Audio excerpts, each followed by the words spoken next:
ونستعينه ونستغفره ونؤمن به ونتوكل عليه ونعوذ بالله من شرور أنفسنا ومن سيئات أعمالنا من يهده الله فلا مضل له ومن يضلل فلا هادي له ونشهد أن لا إله إلا الله وحده لا شريك له ونشهد أن سيدنا وحبيبنا وشفيعنا وسندنا محمدا عبده ورسوله صلى الله تعالى عليه وعلى آله وأصحابه وبارك وسلم تسليما كثيرا كثيرا ما بعد فأعوذ بالله من الشيطان الرجيم بسم الله الرحمن الرحيم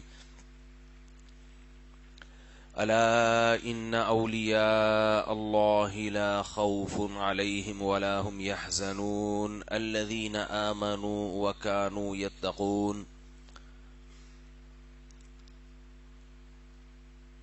وقال تعالى في مقام آخر يا أيها الذين آمنوا اتقوا الله وابتغوا إليه الوسيلة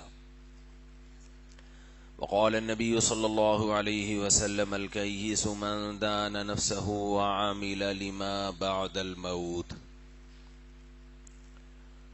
قرآن مجید کی آیات تلاوت کی ہیں، نبی صلی اللہ علیہ وسلم کی ایک حدیث دعا ہے اللہ تعالیٰ صحیح طرح سے بات کہنے کی، سننے کی، سمجھنے کی اور عمل کی توفیق عطا فرمائے.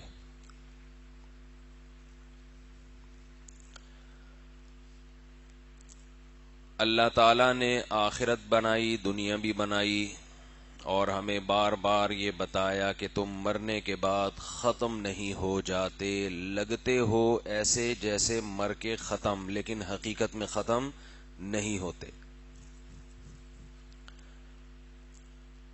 اور اللہ نے محض یہ دعویٰ برائے دعویٰ نہیں کیا،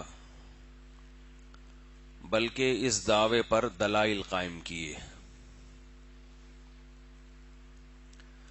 اور دلائل قرآن و سنت میں بیان تو کیے، لیکن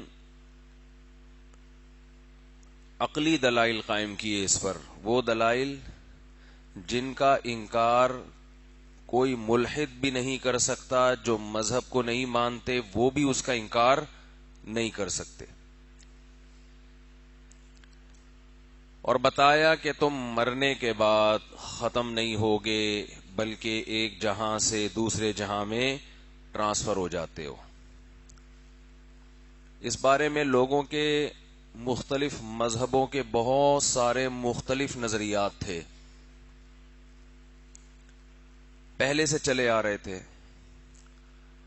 کچھ کہتے تھے جسم ختم ہوتا ہے، روح ختم نہیں ہوتی، روح پھر بھٹکتی رہتی ہے. کچھ کہتے تھے کہ روح بھی مر جاتی ہے، بس ان ہی الا حیاتنا الدنیا، صرف دنیا کی زندگی ہے، اس کے بعد ختم. کچھ کہتے تھے کہ ایک جنم سے ہم دوسرے جنم میں ٹرانسفر ہوتے ہیں، جیسے ہندو کہتے ہیں. بہرحال جتنے منہ اتنی باتیں. یہ ایک بہت بڑا مسئلہ ہے کہ جب آپ کو کسی چیز کا انکار کرنا ہوتا ہے، کسی کے دعوے کا، تو آپ یہ کہتے ہیں یہ لوگ تو آپس میں ہی متفق نہیں ہیں، تو یہ ہمیں کیا ٹھیک کریں گے. یہ بڑا مسئلہ آج کل چل رہا ہے. مثلاً جو لوگ مذہب کو نہیں مانتے، خدا کو نہیں مانتے، وہ یہ دلیل دیتے ہیں کہ یہ مذہبی لوگ تو آپس میں ہی کسی بات میں متفق بولو نہیں ہے. جو خدا کو ماننے والے ہیں ان کا آپس میں بھی اتفاق نہیں ہے. پھر جو آسمانی مذہبوں کو مانتے ہیں، پیغمبروں کو مانتے ہیں، وہ خود آپس میں لڑتے ہیں. موسیٰ علیہ السلام تک یہودی مانتے ہیں، عیسائی حضرت عیسیٰ تک، لیکن یہودی حضرت عیسیٰ کو نہیں مانتے. پھر مسلمان محمد صلی اللہ علیہ وسلم کو بھی مانتے ہیں، مگر یہود و نصارہ دونوں مل کے محمد صلی اللہ علیہ وسلم کو نہیں مانتے. تو کہتے ہیں پہلے آپس میں تو متفق ہو جاؤ. تو یہ آپس کا اختلاف اس بات کی دلیل بنایا جاتا ہے کہ جب یہ آپس میں ہی کسی ایک بات پر متفق نہیں ہے تو ہمیں کیوں گائیڈ کر رہے ہیں؟ اس کا مطلب سب غلط ہیں. اس کا مطلب کیا ہوا؟ سب غلط ہیں. لہذا کوئی خدا نہیں، کوئی رسول نہیں. گویا کہ یہ بحث بنیاد سے ہی غلط ہے کہ خدا ہے، رسول ہے، آخرت ہے. یہ سب کچھ سائنس ہے. بس سب کچھ کیا ہے؟ سائنس. سائنسدان جو کہہ رہے ہیں وہ تو پروف دیتے ہیں اس کا. سائنسدانوں نے اگر بتایا کہ ہائیڈروجن کے 2 اور آکسیجن کا 1 مل کے پانی بنتا ہے، تو سائنسدان یہ دعویٰ کرنے پر ان کو شرم سے پانی ہونے کی ضرورت نہیں ہے. وجہ اس کی ہے کہ وہ لیبارٹری میں دکھا دیں گے آپ کو جا کے، بھائی دیکھو یہ آکسیجن ہے، یہ کیا ہے؟ ہائیڈروجن ہے. وہ پروف کر سکتے ہیں اس کو. حالانکہ وہ بھی غیب میں ہے نا، ہمیں کیا پتا ہائیڈروجن کیا اور آکسیجن کیا؟ غیب کی خبر ہے نا. سائنسدانوں نے دی، ہم ایمان لے آئے. کیوں؟ سائنسدان جو بات کرتے ہیں وہ دلیل سے بول لو بھائی ثابت کرتے ہیں، 2 اور 2 4 کی طرح. اور مذہبی لوگ جو بات کرتے ہیں وہ آپس میں ہی متفق نہیں ہے. اگر دلیل ہوتی تو آپس میں اختلاف ہوتا. جیسے پانی کے بارے میں سائنسدانوں کا اختلاف ہے کہ ہائیڈروجن ڈائی آکسائڈ کے علاوہ کچھ اور فارمولا ہے اس کا، ہے بھائی. کوئی جاپان کا الگ مسلک ہو، جاپان میں جو ہری پگڑی والے سائنسدان ہیں وہ کچھ اور کہتے ہوں، نیلی پگڑی والے بولو نا کچھ اور کہتے ہوں، گلابی والے کچھ اور کہتے ہوں. تو سائنسی تحقیقات وہ طے شدہ ہوتی ہیں. تھیوریز میں تو اختلاف ہوتا ہے، جو سائنس کی تھیوریز ہیں ان میں اختلاف ہوتا ہے. وہ تو خود سائنسدان مانتے ہیں کہ بھئی تھیوری ہے، اس میں رائے قائم کی جا سکتی ہے. لیکن جو طے شدہ باتیں ہیں ان میں ان کا اختلاف نہیں ہوتا. جبکہ مذہبی لوگ جن باتوں کو طے شدہ مانتے ہیں ان میں آپس میں لڑتے ہیں. ہم یہ کہتے ہیں یہ طے شدہ ہے کہ محمد صلی اللہ علیہ وسلم اللہ کے رسول ہے، یہ طے شدہ حقیقت ہے. 2 اور 2 4 کی طرح. یہودی کہتے ہیں کہ یہ طے شدہ حقیقت ہے کہ معاذ اللہ محمد صلی اللہ علیہ وسلم اللہ کے رسول بولو نہیں ہے. ارے بھائی تم دونوں ایک چیز کو ریسرچ مانتے ہو، تھیوری نہیں مانتے، اور پھر آپس میں کیا کرتے ہو؟ اختلاف. تو اس سے تو یہ پتا چلتا ہے کہ یہ طے شدہ حقیقت ہے ہی نہیں. میں جو کہہ رہا ہوں میں سمجھا پا رہا ہوں؟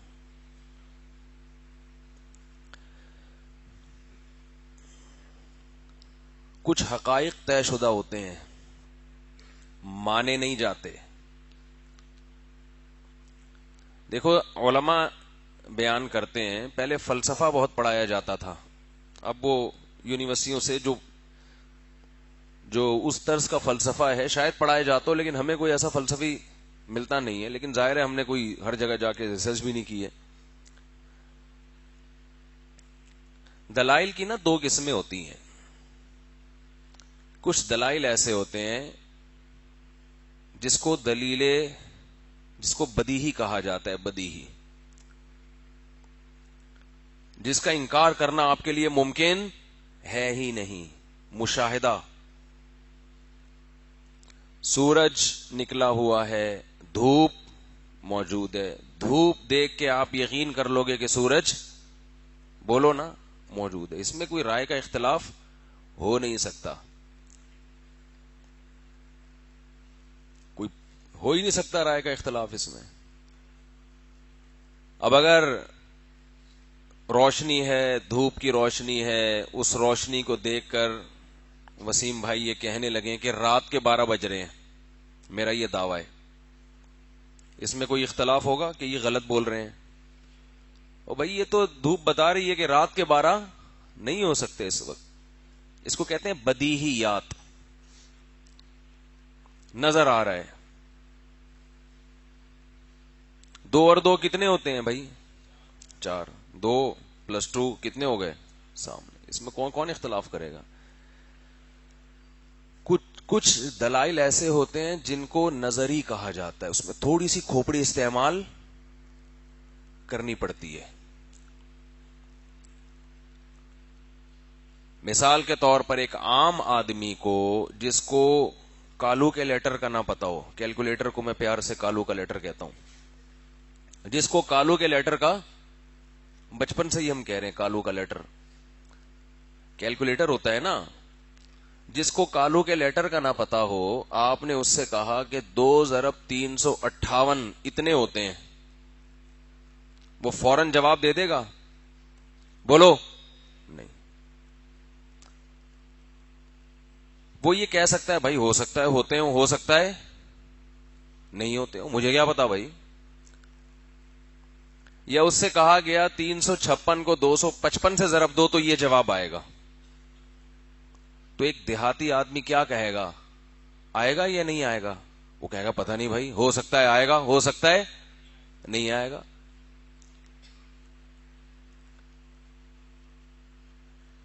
اب جس چیز کا عملی زندگی سے تعلق نہیں ہے تو کوئی گنوار دیہاتی اس کے جواب کی فکر میں نہیں پڑے گا.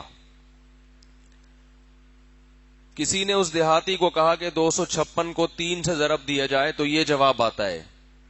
ہم 250 کو کر لیتے ہیں تاکہ مجھے بھی کیلکولیشن آسان ہونا. 250 کو میں خود ایسی کیلکولیشن مارکیٹ میں لا رہا ہوں کہ ڈاکٹر ذاکر نائک سے رابطہ کرنا پڑے گا، بھائی اس کا جواب بتا دو. 250 کو 300 سے ضرب دیا جائے تو 750 جواب آتا ہے، لیکن یہ اس کو پتا ہے جو تھوڑی بہت ریاضی، بلکہ یہ تو ہر ایک کوئی پتا ہے. فرض کر لو نہیں پتا ہے، فرض کرنے میں کیا جا رہا ہے، 750 جواب آ رہا ہے، صحیح ہے نا. 250 کو آپ نے 300 ضرب دیا، کیا جواب آ رہا ہے؟ 750. اب جن کو میتھ کا بالکل بھی پتا نہیں ہے، وہ بالکل بھی سے وہی دماغ ادھر جاتے، بالکل بھی پسند نہیں ہے. پھر آپ بیان سن لیے گا. تو جس کو اس کا نہیں پتا نا، آپ کو سمجھ میں آ گیا میرا خیال ہے. بالکل بھی پسند نہیں. تو جس کو اب ایک گنوار آدمی نے دودھ والے کو 1000 کا نوٹ دیا، 750 روپے بنتے تھے، اس نے واپس کرنے 250 روپے. تو اب جب وہ 250 روپے واپس کرے گا تو جس کو میتھ کا پتا ہے کہ میں نے 250 کی 3 تھیلیاں خریدی ہیں کسی بھی چیز کی، تو وہ فوراً چپکے سے 250 روپے لے کے گھر چلا آئے گا. لیکن جس کو معلوم نہیں ہے، اس کو کیلکولیشن کرنی پڑے گی، تو وہ اس دودھ والے سے جیسے ہی دودھ والے نے 1000 کا نوٹ لیا اور 250 تھما دیے تو یہ بیٹھ کے کیلکولیشن کرنا شروع کر دے گا. دودھ والا کہے گا بھائی میں نے 250 واپس کرنے ہیں، یہ فوراً یقین نہیں کرے گا، کہے گا ٹھہرو میں کیلکولیٹر سے ذرا کیلکولیشن کروں، اگر کیلکولیٹر نہیں ہے تو مجھے ذرا لکھنے دو. یہاں یہ 1000 میں سے جب 750 روپے خرچ کیے جائیں تو 250 واپس دینے پڑتے ہیں. یہ بات بدی ہی نہیں ہے بلکہ نظری ہے، اس میں تھوڑی سی کھوپڑی استعمال کرنی پڑتی ہے. آپ کہہ سکتے ہیں ہمارے لیے بدی ہی ہے، بھئی آپ کے لیے ہے نا، کوئی ایک عام آدمی کے لیے جو بالکل ہی گنوار ہو اس کے لیے تھوڑی ہے. یا اور تھوڑی سی اس کیلکولیشن کو پیچیدہ کر لیں، 358 روپے دیے، آگے سے وہ واپس کر رہے کچھ پیسے، تو آپ اس کی بات پر فوراً یقین نہیں کرو گے، بلکہ آپ کھوپڑی استعمال کرو گے، کیلکولیشن کرو گے، ذرا صبر کرو یار، مجھے ضرب تقسیم نہیں آتا، وسیم بھائی کو بلاؤ یار. اور جب یہ کاروبار کروڑوں روپے میں ہو، کروڑوں روپے میں، تو اس کے لیے تو اکاؤنٹنٹ رکھا جاتا ہے. پھر ساری کیلکولیشن آپ خود نہیں کرتے. بینکوں میں دیکھو نا، روزانہ لاکھوں کروڑوں روپے آ رہے ہیں اور لاکھوں کروڑوں روپے جا رہے ہیں. بینک کا کتنا پروفٹ ہوا، کتنی بینک نے انویسٹمنٹ کی ہے، کتنی تنخواہوں میں نکلا، یہ ساری چیزیں نظری ہیں یا بدیہی ہیں؟ نظری ہیں، لیکن رزلٹ ان کا 100% درست ہوتا ہے. لیکن غور و فکر کرنے کے بعد آپ اس رزلٹ پہ پہنچو گے، غور و فکر کیے بغیر آپ اس رزلٹ پہ نہیں پہنچ سکتے. اور ایسی چیزوں میں جو لوگ غور و فکر نہیں کرتے وہ اختلاف کرتے ہیں، جو کیلکولیشن کر کے نتیجہ بتاتے ہیں ان کا کوئی اختلاف نہیں ہوتا. سمجھ میں نہیں آ رہی میرا خیال ہے بات؟ جو کیلکولیشن کرے گا نا، آلات استعمال کرے گا، ریاضی دانوں کو بلائے گا، جمع تفریق کرے گا، وہ جیسے 2 اور 2 کو 4 کہنے والا جس رزلٹ پہ پہنچا ہے، ایسے وہ کروڑوں روپے کے کیلکولیشن کے بعد 100 آدمی بھی اگر کیلکولیشن کریں گے تو نتیجہ ایک ہی آئے گا. اب یہ بدیہی نہیں ہے، یہ ہے نظری، غور و فکر کرنا پڑتا ہے. لیکن جو غور و فکر کریں گے تو وہ اس لازمی اسی نتیجے پہ پہنچیں گے جس نتیجے پہ دوسرا آدمی پہنچا ہے. جو غور و فکر نہیں کریں گے وہ اگر عقل مند ہوں گے تو کہیں گے بھائی ہم نے چونکہ غور و فکر نہیں کیا لہذا ہم کسی نتیجے تک نہیں پہنچتے.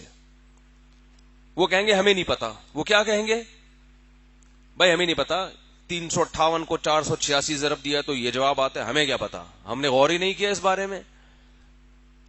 اور جن کے مفاد پہ زد پڑ رہی ہوگی وہ انکار کر دیں گے کہ یہ جواب غلط ہے. بھائی کیسے غلط ہے؟ دلیل دو. آپ نے کیلکولیشن کی ہے کہ ہاں کی ہے. اب اس کیلکولیشن کو چیک کرنے کے لیے بھی تو کوئی اکاؤنٹنٹ چاہیے نا. تو جس دلیل سے اگر آپ کوئی دعویٰ ثابت کر رہے ہیں تو اس دعوے کو ماننے میں جس کے مفاد پہ زد پڑتی ہے نا، جس کے مفاد پہ زد پڑتی ہے، جس کو خواہشات قربان کرنی پڑتی ہیں، جس کے زندگی کے مزے کرکرے ہوتے ہیں، وہ لوگ تو ایسے دلائل میں اختلاف کرتے ہیں. جن کے مفاد پہ زد نہیں پڑتی وہ آنکھ بند کر کے مان لیتے ہیں. محمد صلی اللہ علیہ وسلم کی نبوت اور اسلام کا برحق ہونا یہ نظری تو ہے، لیکن جو بھی غور و فکر کرے گا، دلائل کے تانے بانے ملائے گا، وہ لازماً اس نتیجے تک پہنچے گا کہ اس میں رائے کا اختلاف نہیں ہو سکتا. تبھی تو قرآن یہود و نصارہ کے بارے میں کہہ رہے کہ یہ جو رائے کا اختلاف کرتے ہیں اس لیے کہ انہوں نے اپنی خواہشات کو خدا بنایا ہوا ہے. اسلام کو ماننے سے ان کے مفادات پہ زد پڑتی ہے. شریعت کا اصول ہے، بلکہ پوری دنیا کا اصول ہے کہ ایسے آدمی کی گواہی قبول نہیں ہے کہ جس کے مفاد ہوں اس شخص کے حق میں گواہی دینے سے. زید اور بکر کا مکمکا ہوا ہے آپس میں. زید نے کہا کہ عدالت میں میرا کیس چل رہا ہے، عدالت میں میرا کیس چل رہا ہے، 1 کروڑ روپے کا کیس ہے، میں جیت گیا نا تو آدھے تیرے. اور زید گواہی کے طور پر لے گیا بکر کو. بکر گواہی دے گا نا زید کے حق میں. عدالت کو جب پتا چل گیا اگر کہ ان دونوں کی آپس میں طے ہوا ہے معاملہ ان کا آپس میں کہ یہ جیت گیا تو 50 اس کو دیں گے، تو عدالت اس کی گواہی قبول کرے گی؟ کبھی قبول نہیں کرے گی. تو حق میں اختلاف اس لیے بعض دفعہ ہوتا ہے کہ اگر دوسرا حق کو تسلیم کر لے تو اس کے مفادات پہ زد پڑ رہی. آج اگر یہودی مان لے کہ اسلام برحق ہے تو پھر اسرائیل کا وجود ناجائز ہو جائے گا.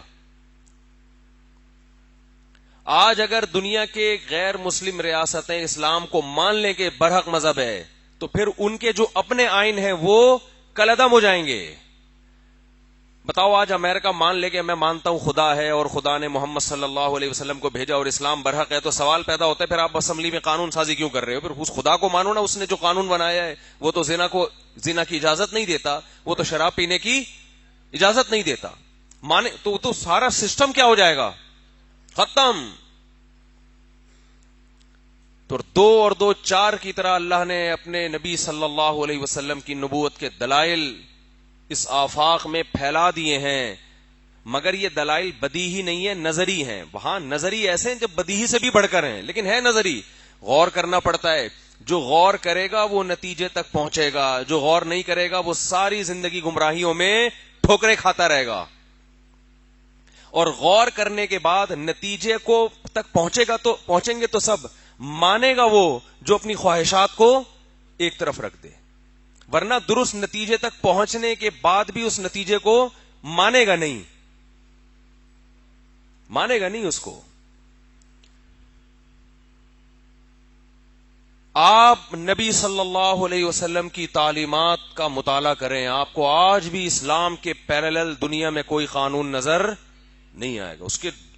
اس کے ہم پلہ ہے نہیں. دنیا قانون صحیح بنا بھی نہیں سکتی، اور بنا لے تو نافذ نہیں کر سکتی. نفاذ کے لیے جو موٹیویشن چاہیے وہ بھی نہیں ہے. ہمارے ایک دوست لندن سے، انہوں نے کل کا اپنا واقعہ بتایا کہ وہ لندن میں کہیں بہت گھومے ہوں گے، شاید بیان میں بیٹھے ہوئے ہیں. یہاں پہ بیٹھے ہوئے تو بھائی ہاتھ کھڑا کر دیں، ویسے تو آتے ہیں بیان سننے. نہیں، یہ بھی کینیڈا سے ماشاءاللہ. وہ لندن سے آئے ہوئے، کینیڈا یا لندن پتہ نہیں، آج نہیں آئے، میرا خیال ہے یہ لیٹ ہو گئے ہیں کیونکہ لندن سے آئے نا. لندن سے آئے ہیں تو ظاہر ہے پاکستان میں آتے تو پھر یہاں کے حساب سے چلیں گے نا. ٹھیک ہے، لندن میں تو لوگ لیٹ نہیں ہوتے، لیکن پاکستان آئے پھر یہاں کے حساب. کہتے ہیں نا جس ملک میں اس فقہ کو فالو کرتے ہیں بعض لوگ، تو ہمارے یہاں لیٹ فقہ چل رہا ہے، ہر کام لیٹ. تو کہنے لگے کہ میں جب وہاں گیا تو میں شراب کی طرف نہیں گیا، حالانکہ لوگ پیتے ہیں بہت زیادہ. وجہ کیا ہے کہ ایک واقعہ اپنی آنکھوں سے دیکھ لیا تھا، اس کے بعد شراب سے نفرت. وہ واقعہ یہ دیکھا کہ کہیں کسی گورے نے شراب کے نشے میں کسی بے گناہ خاتون کو، وہ گورا نہیں سوری بلیک گورا تھا. گورے کی بھی دو قسمیں، ایک بلیک گورا اور ایک کالا وائٹ گورا. تو وہ بلیک والا گورا تھا. اب آپ کہیں گورا بھی اور بلیک بھی ہے، تو گورے سے مراد اس کنٹری کا تھا وہ، لیکن تھا بلیک. تو وہ جو بلیک گورا تھا اس نے نشہ پیا ہوا تھا، تو ایک خام خام ایک لڑکی کے پنچ مارا، اس بیچاری کے سامنے کے دانت وہ زندگی بھر ہنسنے مسکرانے کے قابل نہیں رہی. اب جب بھی وہ مسکرائے گی کسی سے دانت ادھار لے گی، مسکرا کے واپس رکھ دے گی. اب آپ آج کے بعد اس کے اپنے دانت نہیں ہیں. کہہ رہے مجھے بڑا ترس آیا اس لڑکی کے اوپر، بے گناہ بیچاری ہے، وہیں جا رہی ہے اور یہ نشے میں اٹھا پھوڑ دیا اس کو. تو میں نے ان سے کہا جب انہوں نے واقعہ بتایا نا، میں نے کہا دیکھو ہمارے ہاں لوگ اس کو تو دیکھتے ہیں کہ قانون کتنا مضبوط ہے، کہ جس نے نشے میں مکہ مارا ہے، نشے میں مکہ مارا ہے، پولیس اس کو پکڑے گی، رشوت لے کے چھوڑے گی نہیں. ہمارے ہاں جو نیگیٹیوٹی ہے، جو نیگیٹو بات ہے کہ ہمارے ہاں اگر کسی نے بغیر نشے کے بھی مکہ مار دیا ہو تو دیکھا جائے گا کہ مکہ مارنے والا ہے کس لیول کا آدمی. بڑا آدمی ہے تو ایک اور مکہ لگا دو آپ، چھوٹا آدمی ہے تو 6 مکے اور بھی اس کے کھاتے میں ڈال دو جو اس نے نہیں مارے.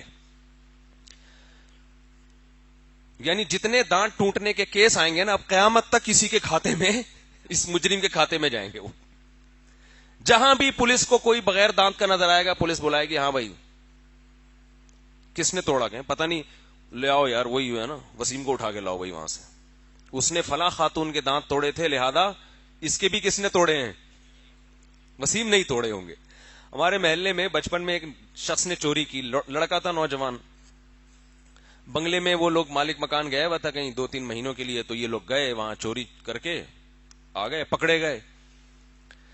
بعد میں اس نے توبہ کر لی، تو مجھے ملا، کہہ رہے ہیں مفتی صاحب میں نے توبہ کر لی ہے لیکن پولیس والے مجھے توبہ کرنے دے نہیں رہے. میں نے کہا کیوں؟ کہہ رہے ہیں یار اب جہاں بھی کہیں چوری ہوتی ہے سب سے پہلے مجھے اٹھا کے بلا وجہ چترول لگا کے اگلواتے ہیں کہ تو نے تو نہیں کی، پھر ثابت ہو جاتا ہے نہیں کی تو چھوڑ دیتے ہیں. کہہ رہے وہ چترول تو سمجھ میں آ رہے تھے، یہ والے کس کام کے چترول ہے بھائی؟ جہاں چوری ہوگی پہلے احتیاطاً احتیاطاً 8-10 چترول ہمارے لگتے ہیں. تو کہہ رہے ہیں یہ تو مجھے چور بنا رہے ہیں کہ یار جب میرے لگنے ہی ہے، ہر محلے کی چوری میرے ہی کھاتے میں ڈالنا ہے تو پھر یہی کام شروع کر دو. خیر میں نے اس کو سمجھایا اللہ کے بندے آخرت کے چترول اس سے سخت ہیں. تو یہ نیگیٹو چیز ہے ہمارے معاشرے میں کہ مجرم کو سزا نہیں ملتی، بعض دفعہ وہ چھوٹ جاتا ہے وغیرہ وغیرہ. ان کے ہاں مجرم نہیں چھوٹتا، پکڑا جائے گا. لیکن یہ کتنی پازیٹو چیز ہے کہ جس معاشرے میں قانون کی گرفت اتنی ڈھیلی ہو، اس کے باوجود بھی ایسے واقعات نہیں ہوتے. اور جس معاشرے میں قانون اتنا مضبوط ہے اس کے باوجود بھی وہ شراب پہ کنٹرول نہیں کر پا رہے. نہ اس بلیک گورے کی اس سے کوئی دشمنی, اس وائٹ گوری سے, نہ اس کا ارادہ, نہ کوئی جھگڑا, صرف کھوپڑی صحیح کام نہیں کر رہی اور ایک بے گناہ عورت کی آپ نے بتی سی نکال دی. تو یہ فالٹ کہاں سے آیا ہے؟ مذہب نہ ہونے سے آیا ہے کہ اتنے دنیا کے بڑے بڑے ذہین لوگ اور اتنے پڑھے لکھے اور ایجوکیٹڈ لوگ جنہوں نے پولیس کو بھی کنٹرول کیا ہوا ہے, مگر وہ جرائم کو کنٹرول کرنے سے عاجز ہیں. شراب پہ پابندی نہیں لگا سکتے. دیکھ رہے ہیں کہ یار اتنا بڑا فالٹ ہے, اتنا بڑا انسانیت کے نام پہ بدنما داغ ہے یہ شراب, کہ ایک آدمی پینے کے بعد ایسا بہکتا ہے کہ اسے پتہ نہیں چل رہا ہوتا کہ میں سامنے والے کے ساتھ کیا کر رہا ہوں. وہ تو شکر ہے مکہ تھا, ہاتھ میں کوئی پسٹل نہیں تھی, کوئی چاقو نہیں تھا, ورنہ گلا کاٹ دیتا اس کا. تو میں نے کہا یہ ایک نیگیٹو ہے اور ایک پازیٹو. پازیٹو یہ کہ قانون مضبوط ہے, نیگیٹو یہ کہ اتنا مضبوط ہو کے بھی ایک آدمی نے اگلے کا جبڑا پھاڑ دیا. تو انہوں نے فرمایا آگے سنیں ہوا کیا. ہم تو اپنا تبصرہ پارسل کر دیا تھا نا. تو انہوں نے کہا آگے سنیں ہوا یہ ہے کہ اس بلیک کو سزا نہیں ملی. لو بھائی, کیوں نہیں ملی بھائی اس بلیک کو؟ اس وائٹ بلیک گورے کو سزا کیوں نہیں ملی؟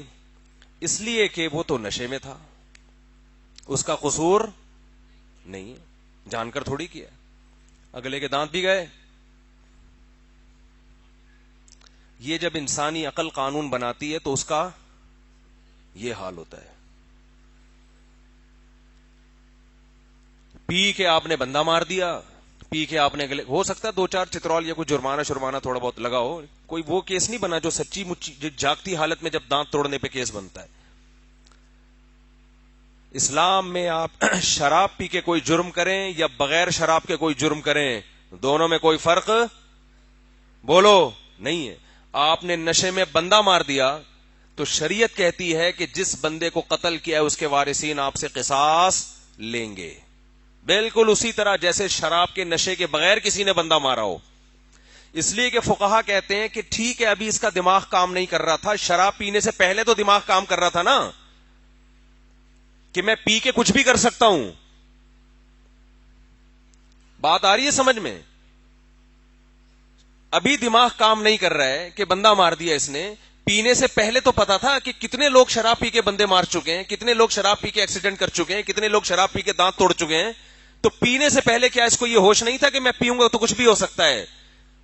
لہذا اسلام میں شراب پی کے جرم کرنا اور شراب پیے بغیر جرم کرنا, ان دونوں کی نوعیت میں کوئی فرق نہیں ہے. لیکن انہوں نے اس قانون, اب میں آپ کو بتا رہا ہوں کہ ایسا قانون کیوں نہیں بنایا کہ پی کے دانت توڑنے والے کا حکم کچھ اور, بغیر پی کے دانت توڑنے والے کا حکم کچھ اور. کیونکہ خود بھی پیتے ہیں, انہیں پتا ہے کہ آج اس نے پی کے کچھ بندے کو مار دیا تو کل یہ اسمبلی میں بیٹھے ہوئے لوگوں کے ساتھ بھی ہو سکتا ہے. اس کا اصل حل یہ تھا کہ شراب پہ پابندی لگائی جائے, مگر کسی کا باپ بھی شراب پہ پابندی نہیں لگا سکتا, چونکہ پابندی لگانے کے لیے جو موٹیویشن چاہیے وہ مذہب کے علاوہ کوئی نہیں دیتا ہے. نہیں آ رہی میرا خیال ہے بات سمجھ میں؟ محمد صلی اللہ علیہ وسلم نے ایک دفعہ اعلان کیا تھا مدینہ کی گلیوں میں کہ شراب پر پابندی ہے. عرب صدیوں سے شراب پیتے آ رہے تھے اور ان کی شرابیں بھی ایسی نہیں ہوتی تھی جیسی آج. انگور اور کھجور کی پکی شرابیں جو بہت زیادہ نشہ آور ہوتی ہیں.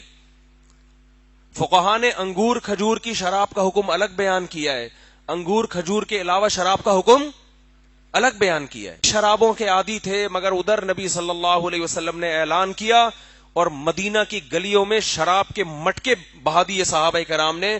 اور آپ صلی اللہ علیہ وسلم نے صرف شراب کو حرام نہیں کیا, فرمایا جن برتنوں میں شراب پی جاتی تھی ان برتن کو دھو کر استعمال کرنے کی بھی اجازت نہیں ہے.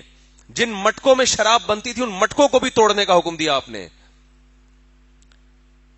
وہ دن جو آیت قرآن کی نازل ہوئی ہے, انما الخمر والمیسر والانصاب والازلام رجس من عمل الشیطان, اے ایمان والو شراب اور جوا یہ ناپاک ہے, شیطان کا عمل ہے, فاجتنبوہ اس سے بچو.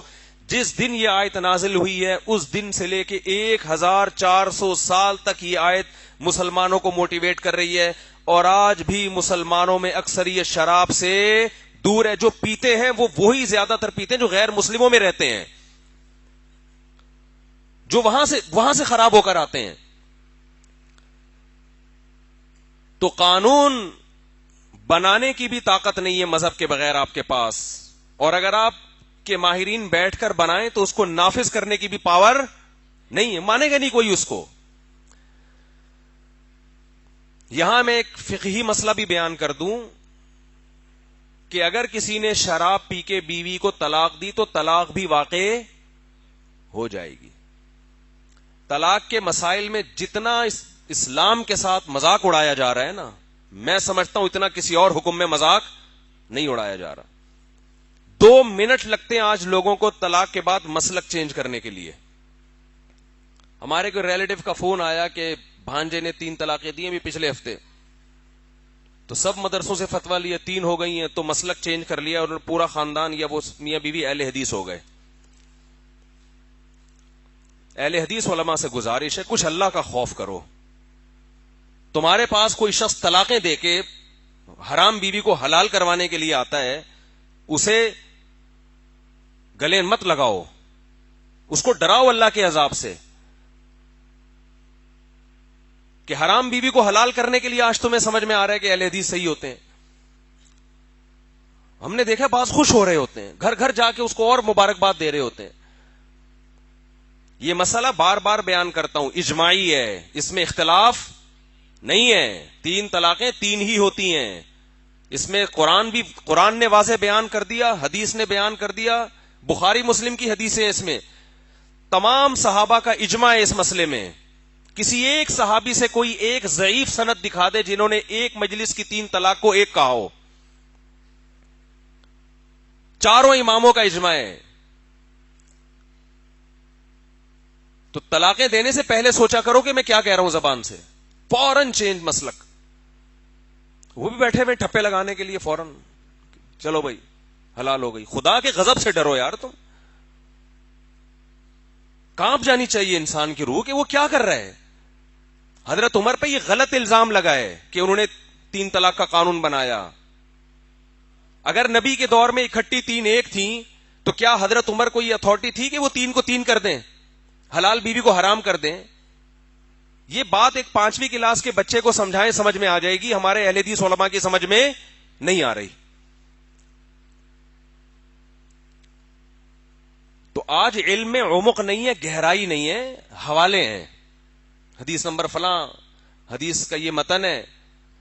اتنا آسان معاملہ ہوتا تو لوگ مجتہد کیوں بنتے, مدرسوں میں بیٹھ کے علم کیوں حاصل کرتے, اصول فقہ کیوں پڑھتے, مجتہدین کو فالو کیوں کرتے. تو خوب سمجھ لیں یہ اس طرح نہیں ہوتا کہ دے دی اور جا کے اہل حدیث سے فتویٰ لے لیا. اب مسئلہ یہ ہوتا ہے گھر اجڑ رہا ہے تو کیا کریں. تو خوب اصول ایک یاد رکھو, غلطی سے پہلے شریعت کے اصول کچھ اور ہیں, غلطی کے بعد اصول کچھ اور ہیں. یہ خوب سمجھ لو اس کو اچھی طرح. جب تک آپ سے غلطی نہیں ہوئی تو اسلام آپ کو غلطی اور مسٹیک سے روکتا ہے. اکٹھی 3 طلاقیں دینا غلط ہے یا نہیں ہے؟ بول لو نا بھائی, غلط ہے, ناجائز ہے, سزا ہے اس پہ شریعت میں. یہ عمل تو غلط ہے. حضرت عمر کے پاس جب کوئی 3 طلاقیں دے کے آتا تو کوڑے پہلے لگاتے, فتویٰ بعد میں دیتے تھے اس کو. تو اس کی حوصلہ شکنی کرنی چاہیے. اسلام نے, قرآن نے ڈیورس کا ایک طریقہ بیان کیا ہے کہ 1 مہینے میں 1 سے زیادہ نہ دی جائے, اور اس میں بیوی سے ہم بستری نہ کی جائے, حیض کی حالت میں نہ دی جائے. بہت سارے پروسیس ہے اس کا, بلکہ پہلی طلاق سے پہلے بھی ایک پروسیس ہے کہ دونوں خاندان بیٹھیں, جوڑ کی کوشش کریں. وہ تمام پروسیس کو نظر انداز کیے بغیر ایک دم غصے میں آ کے دھڑ دھڑ دھڑ دھڑ دھڑ فائرنگ شروع کر دینا, اور جاہلوں کی طرح اگر تو گھر سے نکلی تو تجھے طلاق ہے, تو ماموں کے گھر گئی تو تجھے طلاق ہے, تو نے اگر آج کھانا نہیں پکایا تو. جاہل لوگ. جب خواتین بتاتی ہیں نا میرے شوہر نے مجھے یہ کہا ہے کہ اگر تو ابھی گھر سے نکلی, یا تو ہوتا ہے نا کوئی کنویں میں چھلانگ لگا رہی ہو وہ خودکشی کی نیت سے, اس میں ڈرانے کے لیے آدمی کہہ دے, یا کوئی خدا نخواستہ کسی مرد کے ساتھ بھاگ رہی ہے, کوئی بندہ آیا ہوا بھگانے کے لیے بائک پہ آ جا, تو بندہ کہتے ہوئے اچھا لگتا ہے اگر تو اس کے ساتھ بیٹھی بائک پہ, چھوٹی چھوٹی باتوں پہ ماں کے گھر جا رہی ہے, میں تجھے روک رہا ہوں ماں کے گھر نہیں جانا, اگر تو گئی تو بھائی ٹھیک ہے, آپ جب روک رہے ہیں تو اس کو چاہیے نہیں جائے, لیکن یہ کوئی اتنا بڑا کیس ہے کہ آپ اس پہ طلاق معلق کرنا شروع کر دو. مجھے یاد ہے ایک دفعہ ہم ٹیکسی میں بیٹھے ہوئے تو ہاکس بے کی طرف جا رہے تھے. وہ ٹیکسی والے کو پتا نہیں تھا ہاکس بے کہاں ہے, وہ نیا نیا آیا ہوگا کراچی میں. وہ چلاتے چلاتے اتنا دور, اس نے کہا آئندہ میں اس علاقے میں آیا تو میری بیوی کو 7 طلاقیں. تو میں نے کہا بھائی کیا جاہلوں والی باتیں کر رہا ہے اللہ کے بندے. ہو سکتا ہے زندگی میں کبھی آنا پڑ جائے, کوئی مسئلہ ہو جائے, کوئی فضول کام. جہالت سے بڑا عیب دنیا میں کوئی نہیں ہے. تو طلاق معلق کر رہے ہوتے ہیں نا, اگر یوں کر لیا. ایک صاحب کی بیٹی کے لیے ایک بندے, میں نے اپنی زندگی میں جو پہلا فتویٰ لکھا نا سن 2000 میں, وہاں اس وقت میں نے فتوے لکھنا شروع کیے, تو جو پورے ملک میں ڈاک آتی ہے وہ پھر اس کے جوابات لکھے جاتے ہیں. تو پہلا فتویٰ یہ تھا کہ ایک صاحب نے کہا میری بیٹی کا رشتہ مانگا ہے فلاں نے, میں نے کہا اگر میں نے اپنی بیٹی کا رشتہ تجھے دے دیا تو میری بیوی کو طلاق. ارے تو ویسا ہی منع کر دے یار, کہ آپ مجھے بالکل بھی پسند, وہ سن لیں دوبارہ, بالکل بھی پسند نہیں آئے والا. آپ ویسے ہی کہہ دو کہ بھائی آپ مجھے بالکل بھی پسند نہیں آئے, کیا آپ چھوڑو بس, وہ وہاں چلا جاتا ہے دماغ پہ. بالکل بھی پسند نہیں آیا آپ مجھے, یہ کہہ دیتے نا آپ اس کو. وہ نئے نئے لوگ آئے ہوئے ہیں, سنانے دیں یار تھوڑا سا. ایک بندہ کسی کے گھر گیا رشتہ لینے کے لیے نا, تو لڑکی والوں نے انکار کر دیا, نہیں آئے ہوں گے پسند ان کو. لڑکا گھر چلا گیا, لڑکی نے کے ابا نے فون کیا لڑکے کو. لڑکا تھوڑا خوش کہ یار دوبارہ رابطہ کر رہے ہیں, شاید کوئی امید ہو گئی ہو. جی انکل فرمائیے. بیٹا میں نے آپ کو یہ بتانا تھا کہ آپ مجھے بالکل بھی پسند نہیں آئے. اس نے کہا ٹھیک ہے انکل, وہ تو آپ نے اسی وقت انکار کر دیا تھا, لیکن بیٹا میں ذرا ڈیفائن کرنا چاہ رہا تھا اس کو. ہو سکتا ہے آپ کسی کنفیوژن میں ہو کہ میں نے انکار کیوں کیا. کچھ خوبی ہوگی آپ کے اندر, کچھ خامیاں ہوں گی, تو کچھ خامیاں دیکھ کر خوبیاں, وہ خامیاں زیادہ. تو ایسا نہیں ہے, اصل وجہ ہے کہ آپ مجھے بالکل بھی پسند, کہیں سے بھی پسند نہیں آئے. نہ بات کا اسٹائل, نہ کھانے کا اسٹائل, نہ آپ کی پرسنالٹی, نہ آپ کی تنخواہ, نہ آپ کا خاندان. اور بیچارہ وہ غصہ آنے لگا, اس کو کہہ رہے ٹھیک ہے انکل کوئی بات نہیں, انکار کر دیا, لیکن بیٹا میں آپ کو پھر بتا دوں کہ آپ مجھے کہیں سے بھی پسند نہیں آئے. اس نے کہا چلے میری وائف سے بھی بات کر لیں. تو اب اس کو تھوڑی امید ہو گئی شاید یار وہ کوئی پازیٹو بات کریں نا. فون اٹھایا, جی بیٹا, جی آنٹی فرمائیے کیا. بیٹا میں یہ بتانا چاہ رہی تھی کہ مجھے بھی آپ بالکل پسند نہیں ہے, کہیں آپ یہ سمجھیں کہ میرے شوہر کو نہ آئے اور مجھے آ گئے ہو, تو میں آپ کو اس کنفیوژن میں رکھنا نہیں چاہتی. مجھے بھی آپ بالکل پسند نہیں آئے. پھر بچی سے بھی بات کرا دی کہ مجھے بھی پسند نہیں آئے, تو وہ پھر گالیاں دینا شروع کی اس نے. یہی حال جہلم میں ہوا ہے. میرا جہاز پہ جانا انجینئر صاحب کو بالکل بھی پسند نہیں آیا. ویسے وہ بیٹھنے کے لیے تیار تھے, انہوں نے تو خود کہا تھا جب قیامت تک کے لیے ٹائم ہے, جب چاہو آ جاؤ, لیکن مجھ سے کچھ غلطیاں ایسی ہوئی جو انجینئر صاحب کو بالکل بھی پسند نہیں تھی. انہوں نے کہا میں اس وجہ سے آپ کے ساتھ نہیں بیٹھا کہ کتابوں کا بورا لانا مجھے بالکل پسند نہیں ہے, 6 آدمی لے کر آنا مجھے بالکل بھی پسند نہیں آیا. یہ بار بار نا 2 گھنٹے میں یہ ریپیٹ کیا انہوں نے. اور آپ کا رات کو 2 بجے کلپ اپلوڈ کرنا مجھے بالکل بھی پسند. تو بہت ساری چیزیں. آئندہ اگر کوئی ان سے ملاقات کے لیے جائے تو پہلے ایک لسٹ لکھوائے کہ انجینئر صاحب آپ کو جو چیزیں بالکل بھی پسند نہیں ہے وہ اللہ کے واسطہ لکھ دیں, لیکن وہ اتنی زیادہ ہوں گی کہ آپ ان سے کہیں کہ صرف یہ لکھ دو پسند کیا کیا ہے آپ کو, تاکہ ہم ان چیزوں کا خیال کریں. بہت ساری چیزیں ان کو بالکل بھی پسند نہیں ہے. تو خیر کہاں بات چل رہی تھی یار, وہ بات کیا چل رہی تھی, وہ میں عرض کر رہا تھا کہ غلطی سے پہلے, کیونکہ بہت لوگ دے دیتے ہیں یہ کام کر لیتے ہیں, تو دیکھو غلطی سے پہلے کے اصول کچھ اور غلطی کے بعد کے اصول کچھ. پہلے تو اصول یہ ہے کہ غلط ہے یہ طریقہ, اسلام نے پابندی لگائی ہے. طلاق معلق کر دینا, یوں کیا تو اپنی ٹھڑک بیوی پہ کیوں نکال رہے ہو یار, کسی کے رشتہ دیا تو اس کو طلاق, دوبارہ ہاکس میں گیا تو یہ جہالت کی باتیں ہیں. تو طلاق کے لفظ کو ڈکشنری سے نکال دو. دھمکیاں دینا یہ اچھے خاندانی ہونے کی علامت نہیں، خاندانی لوگوں کے گھروں میں یہ باتیں نہیں ہوتی. لڑائی جھگڑے سب جگہ ہوتے ہیں، اختلافات بھی ہوتے ہیں، لیکن خاندانی لوگ یہ لفظ بہت آخر میں لے کر آتے ہیں، اور وہ بھی پہلے خاندان کو بٹھا کے مشورے کر کے اس کے بعد جا کے. تو اصول تو یہ ہے. لیکن جب غلطی ہو جائے تو اسلام کیا کہتا ہے؟ کتنا زبردست اصول بیان کیا کہ توبہ استغفار کرو. کیا کرو؟ توبہ استغفار. اور اب جب ایک دفعہ توبہ استغفار کر لی تو اسلام کہتا ہے اب تسلی اسی میں ہے کہ سمجھو جو ہوا اسی میں خیر تھی. یہاں تک فقہاء نے لکھا ہے کہ آپ سے اگر کوئی گناہ ہو گیا، آپ نے اللہ سے گڑگڑا کے توبہ کر لی تو اللہ نے گناہ معاف کر دیا نا. اللہ تو کہتا ہے تائب من الذنب کمن لا ذنب لہ، جس نے گناہ سے توبہ کی ایسے جیسے گناہ کیا ہی نہیں اس نے. پکی توبہ، ختم. اب بار بار اگر شیطان آپ کو پریشان کرتا ہے نا کہ یار نہیں یہ تم نے کیا تھا تم غلط ہو، تو شیطان کو، کیونکہ اب شیطان پریشان کرے گا نا تو آپ کا پھر عبادت میں دل نہیں لگے گا. کیونکہ جب آدمی اپنے آپ کو سمجھتا ہے میں بندہ ہی غلط ہوں تو پھر وہ کسی نیکی کی طرف اس کو موٹیویشن نیکی کی جب ملتی ہے جب انسان کو اس کی صلاحیتوں کو کہ بھائی تم یہ کر سکتے ہو، تم ایک اچھے انسان ہو معاشرے کے، تم بھی اچھے بن سکتے ہو. بعض دفعہ ماں باپ اپنے بچے کو بار بار ٹارچر کرتے تو ہے ہی سالہ شکل سے ایسا لگتا ہے تو کچھ بھی نہیں کر سکتا، دیکھنا، تو بچہ واقعی کسی کام کا نہیں نکلتا ہے. بعض دفعہ ابا نا اپنے بچے کو صبح و شام تانے ہی دے رہے ہوتے ہیں، ماں کے سامنے کہہ رہے ہوتے ہیں میں بتا دوں یہ دنیا میں کچھ نہیں کر سکتا. ہوتا ہے نا، میں بتا دوں، میں تمہیں بتا رہا ہوں یہ مجھے اس سے کوئی امیدیں نہیں ہیں. تو بچہ جب یہ سنتا ہے تو آہستہ آہستہ وہ کہتے ہیں ہم ہیں ہی دنیا میں خام خام میں پیدا ہو گئے. تو واقعی اس کو، بچے کو بھائی تھوڑی حوصلہ افزائی بھی کرنی پڑتی ہے کہ بیٹا یہ غلطی تم سے ہوئی ہے لیکن انشاءاللہ مجھے تم سے امیدیں بہت ہیں. بہت اس سے انسان کو حوصلہ ملتا ہے، تو اس کی خوبیوں کو ہائی لائٹ بھی تو کرنا چاہیے.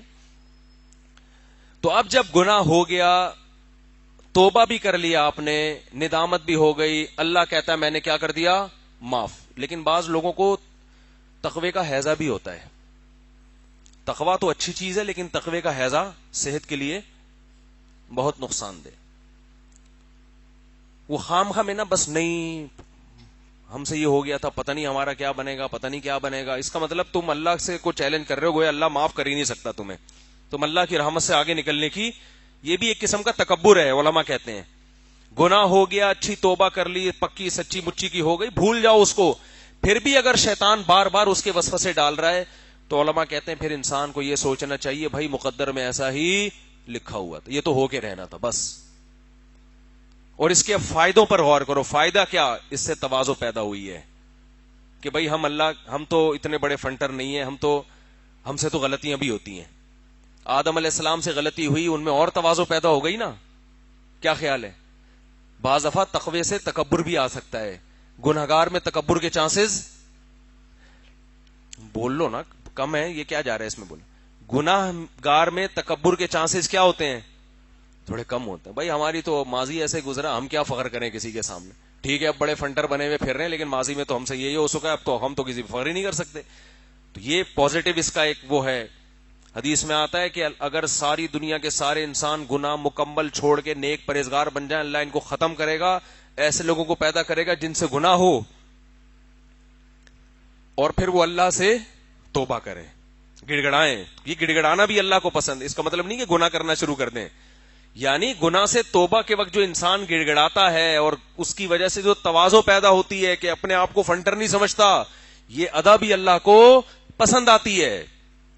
تو اب دیکھو شریعت نے گناہ سے پہلے حکم دیا کہ بچو، ہو گیا تو پھر اس کے حکام چینج ہے. بالکل ایسے جیسے آپ کو حکم ہے کہ آپ اپنے آپ کو زخمی نہ کریں، زخمی ہو گئے تو پھر علاج کریں اس کا، مایوس نہ ہو کہ یہ زخم ٹھیک ہی نہیں ہو سکتا. تو اسی طرح خوب سمجھ لو کہ جو لوگ اس طرح کر لیتے ہیں نا، دھڑ دھڑ دھڑ طلاقیں نکال دیں، تو پہلے تو ان کو سمجھایا جائے گا یہ عمل غلط ہے، لیکن اب ہو گیا ہے تو اسی توبہ استغفار کرے انسان اور اسی میں کیا سمجھے؟ خیر. اسی میں کیا ہوگی؟ قرآن کہہ رہا ہے بہت سی چیزوں کو تم ناپسند کرتے ہو مگر اس میں تمہارے لیے خیر ہوتی ہے، بہت سی چیزوں کو تم پسند کرتے ہو مگر اس میں تمہارے لیے خیر نہیں ہوتی.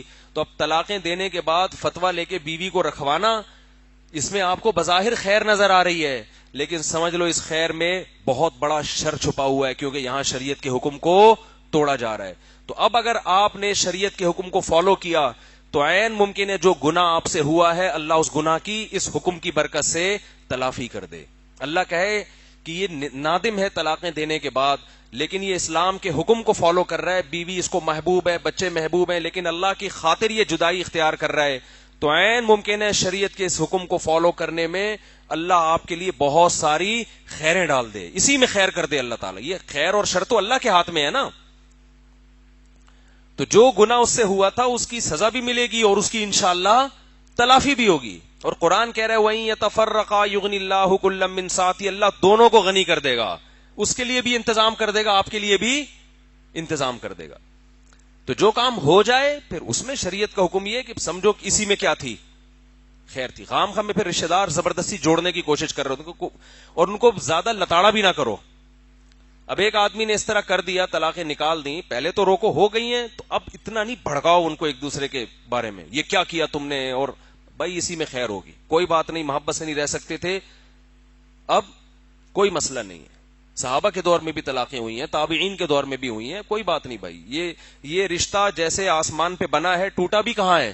آسمان پہ. مقدر میں تھا ہی نہیں دونوں کا ساتھ رہنا، تو اب ان کو آرام سے الگ کر دو، ان کو سمجھاؤ کہ اس سے کچھ نہیں ہوتا، یہ دنیا مسافر خانہ ہے، کو مرنے جینے کی جو قسمیں اٹھائی ہوئی ہوتی ہیں یہ ہماری آپس کی قسمیں ہوتی ہیں، ان قسموں سے تقدیر پہ کوئی اثر نہیں پڑتا، سب نے مر کے قبر میں جانا ہے، کوئی اتنا بڑا ایشو نہیں ہے، اس کو ہلکا لینا چاہیے.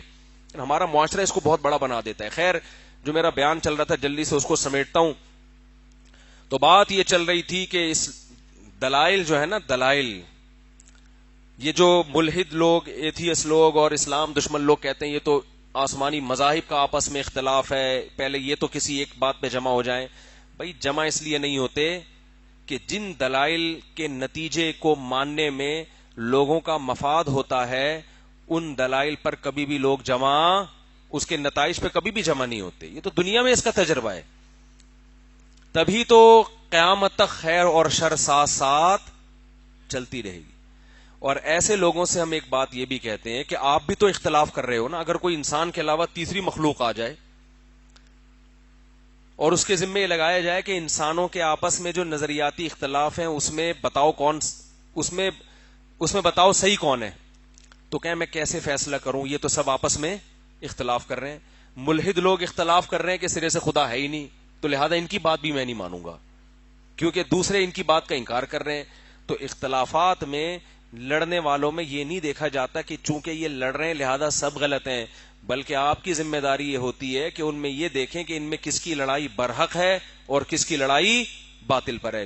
اسی سے یہ بھی نکل آیا کہ جو فرقے اسلام میں بنے ہوئے ہیں آپس میں، بعض غیر مسلموں سے ہماری بات ہوئی، وہ کہتے ہیں یار تمہارے سب قرآن و حدیث کو مانتے ہیں مگر پھر آپس میں مسلمانوں کا پتہ نہیں چلتا کون سا فرقہ صحیح ہے کون سا غلط ہے، تم تو آپس میں متحد نہیں ہو تو ہمیں کیا تبلیغ کرو گے. اس کا بھی یہی جواب ہے، بھائی جو بھی قرآن و سنت مانتے ہیں تو یہ ضروری نہیں ہے کہ ہر ایک دل و جان سے مانتا ہو. بہت سے لیبل لگا رہے ہوں گے مانیں گے نہیں.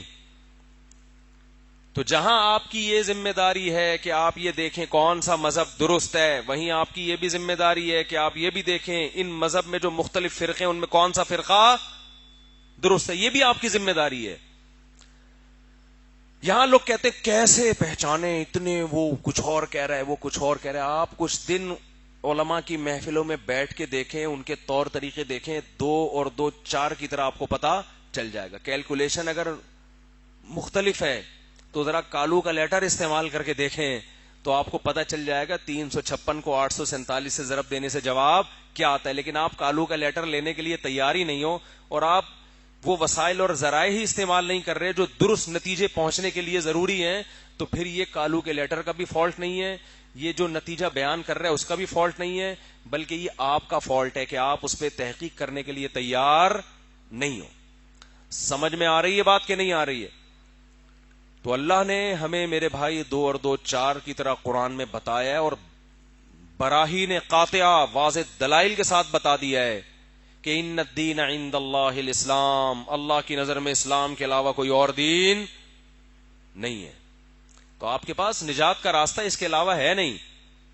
اور اسلام نے ہمیں واضح طور پہ بتا دیا کہ موت کے بعد تمہاری زندگی ختم نہیں ہوتی. قبر کا عذاب ہے. نظر کیوں نہیں آتا؟ اس لیے کہ وہ الگ جہاں ہے, وہ مادی دنیا نہیں ہے. دیکھو جنات, سائنسدان آج تک لیبارٹری میں جنات نہیں دیکھ سکے ہیں. کتنی ترقی ہو گئی, لیکن میرا خیال ہے جنات کے وجود کا انکار گورے بھی نہیں کریں گے, کیونکہ ایسی حقیقت ہے جو نظر آ جاتی ہے. ہم نے دیکھا ہے بہت سے لوگوں پہ جنات آئے ہوئے. انڈیا کا جن آیا ہوا کسی بندے کے اوپر ہے بھائی, وہ اسی اسٹائل میں باتیں کر رہا ہے. یعنی یہ تو ایسی حقیقت ہے کہ 100 میں سے ایک آدمی کو تو کم از کم واسطہ پڑا ہوتا ہے. ایک آدمی کو تو واسطہ پڑا ہوتا ہے. میں نے ایک دفعہ ہمارے رشتے دار امریکہ میں تھے, ان سے میں نے پوچھا آپ اتنا امریکہ میں رہے, گوروں کے جو سائنسدان ہیں وہ جنات کو مانتے ہیں؟ انہوں نے کہا لیبارٹری کے اندر نہیں مانتے, لیبارٹری کے باہر مانتے ہیں. باہر ان کے بھی ٹاکرے ہوتے ہیں. لیکن ویسے میں ایک الگ بات بتا دوں, یہ جتنے جنات ہمارے ہاں ہوتے ہیں نا, اتنے ویسے ہوتے نہیں ہیں حقیقت میں. ہمارے ہاں تو عاملوں نے جنات کا بزنس کیا ہوا ہے, جس کی وجہ سے جس کا عاملوں سے تعلق ہے انہی کو یہ ہوتے ہیں زیادہ تر. جو روحانی علاج کروا رہا ہے نا, سمجھو قیامت تک اپنی نسلوں کو جن چڑیل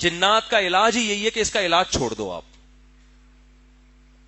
جو پراپر جس کو علاج سمجھا جاتا ہے نا, اس کے بعد سورہ فلق سورہ ناس پڑھ کے دم کرو, جنات ویسے ہی بھاگ جاتے ہیں کہ یار اس بندے کے ہاں دال ہماری غلطی. جو علاج کرائے گا نا عاملوں کے پاس جا کے, اور عامل کا جب لفظ آئے تو پھر یہ نہیں کہا کرو وہ بزرگ عامل, وہ حضرت دیوبندی ہیں, وہ اہل حدیث ہیں, تو وہ تبلیغی ہیں.